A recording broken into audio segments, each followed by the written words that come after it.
Valley Bank. Se encuentra con nosotros Ignacio Martínez, él es analista económico, lo saludamos, se encuentra en México. Muy buenas tardes, Ignacio. Gracias por estar con nosotros y ayudar a entender qué pasó y por qué quebró el Silicon Valley. Bienvenido, empecemos por ahí. ¿Qué factores fueron decisivos para que esto ocurriera? Sí, César, buenas tardes. Uno de los factores que influyó en esta quiebra de activos por parte y de liquidez por parte de Silicon Valley Bank es precisamente lo que ya señalabas, el incremento de la tasa de interés que el Fed, el Banco Central, la Reserva Federal de Estados Unidos, pues ha venido incrementando ya desde hace casi un año.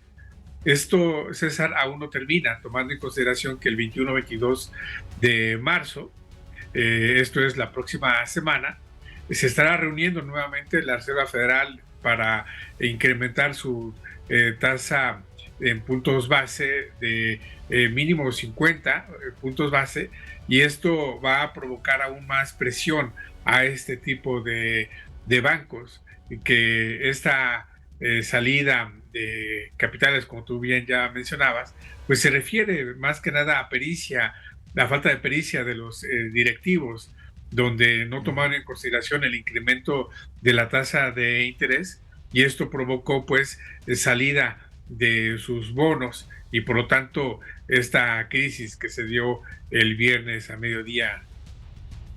¿Por qué se produce la falta de liquidez? Esto es resultado de que los inversionistas, los capitalistas ven en otros mercados más capitalización, y esto provoca entonces que se pierdan bonos, como sucedió en este banco. Por lo tanto, se deja sin liquidez a empresas que tenían sus, digamos, ahorros en este tipo de bancos, principalmente a empresas pequeñas y medianas de todo el mundo. Estamos hablando de alrededor de 30,000 empresas que se quedaron sin liquidez, esto es, sin poder pagar la nómina de sus trabajadores. Por ejemplo, uno de los principales afectados va a ser este público denominado nómadas digitales, que no trabajan precisamente en Estados Unidos, sino que trabajan en otros lugares, y este tipo de personas pues no tienen su salario a raíz de que no tiene este banco liquidez, y por lo tanto vamos a tener un enorme problema no solamente en Estados Unidos, sino en otras ciudades del mundo. Inmediatamente el gobierno de los Estados Unidos trata de apagar el incendio en esto que se denomina técnicamente un pánico financiero y que puede tener cola. Hasta el momento ya hay balances de cómo impactó esto en el sistema bancario de los Estados Unidos y hacia el mundo. Así es, ya a estas horas, este fin de semana sirvió mucho para que el Departamento del Tesoro, la señora Yellen, pues tomara cartas en el asunto. Vemos esta mañana en Estados Unidos que no incidió más esta situación. De manera temporal se amortiguó. Sin embargo, también es importante destacar que el 20 de marzo el Banco Central Europeo estará nuevamente incrementando su tasa de interés, lo cual va a provocar a su vez que también otros bancos que tienen piso en la Unión Europea pudieran tener esta situación, tomando en consideración que los dos bancos centrales más importantes del mundo, el Banco Central Europeo, el Banco de la Reserva Federal de Estados Unidos, el 20 y 21 y 22 respectivamente, estarán incrementando su tasa de interés, por lo tanto estarán presionando aún más, y por lo tanto esta semana sin duda veremos cómo es que el Departamento del Tesoro pone bajo lupa a estos bancos que mucho tienen que ver con la parte referente a empresas denominadas startups.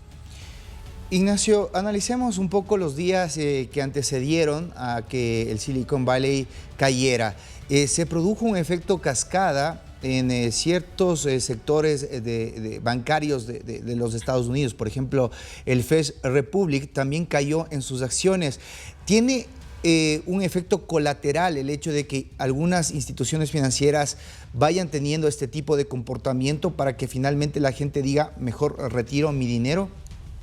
Así es, aquí es importante destacar, César, que la semana pasada se dio una serie de indicadores al interior de la economía de Estados Unidos. La parte referente al desempleo, también está la cuestión de pedidos manufactureros, y esto puso nervioso a los mercados el que haya incrementado la solicitud del seguro de desempleo en Estados Unidos. De igual manera, la caída de los pedidos manufactureros internacionales. No obstante, pues vemos que el mercado de empleo de Estados Unidos ligeramente está al alza. Es decir, la economía de Estados Unidos no tiene esa solidez como lo veníamos viendo antes de 2019. Y en esta situación, este tipo de indicadores puso bajo pues el umbral del nerviosismo a ciertas empresas, ciertos accionistas que buscaron mejor mover sus capitales hacia otros lados, y esto le quitó liquidez a este tipo de bancos. Por supuesto, está el Silicon Valley Bank en primera instancia, y también pues hubo un efecto cascada hacia otras empresas que precisamente tienen liquidez de estos de este banco. Estamos hablando de que en primera instancia pues no se tenía capitalización para poder mover sus recursos humanos, tecnológicos, en 3 días, viernes, sábado y domingo. Si expandemos el análisis hacia las repercusiones internacionales, ¿qué puede pasar? Recordemos que el efecto que tuvo la crisis del 2008 fue devastador. ¿Es comparable lo que podría ocurrir o esto tiene dimensiones distintas? Sí, sin duda que mucho tiene que ver la situación del control financiero de cada país. Sin duda esto es lo que estaría provocando ya sea nerviosismo o solidez en los respectivos mercados. Pero también hay que tomar en consideración que en estos mercados se presentan dos situaciones muy similares como la de Estados Unidos: el incremento de la inflación por un lado, y también, por supuesto, el aumento de la tasa de interés, lo cual esto estaría presionando también a las monedas locales de los respectivos mercados. Entonces, sí que vamos a tener una corrida muy importante esta semana y la próxima para ver cómo funcionan los mercados financieros, principalmente hacia este tipo de nuevas figuras financieras bancarias. Fundamental el hecho de contar con un seguro de depósitos en los Estados Unidos. ¿Cómo ha evolucionado el tema durante este inicio de semana para que aquellos depositantes que desearon retirar su dinero puedan obtenerlo efectivamente? Así es, uno de los elementos muy importantes que sirve para otorgar solidez es la parte referente a las coberturas.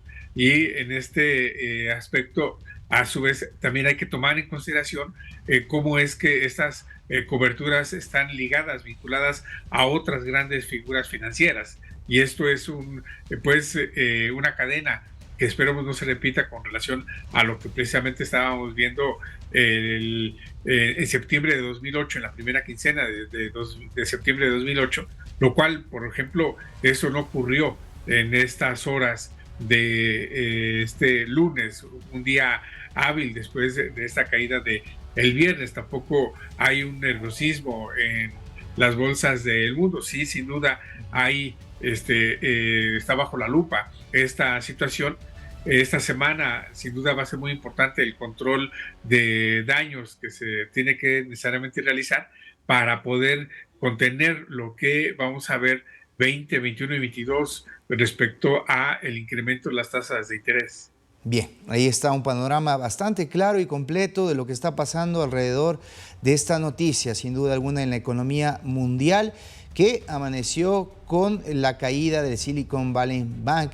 Los Estados Unidos reaccionando, y veremos cómo evoluciona y qué repercusiones puede tener esto durante los siguientes días en la economía del mundo. Muy gentil, Ignacio, por tu análisis durante esta tarde aquí en Ninews.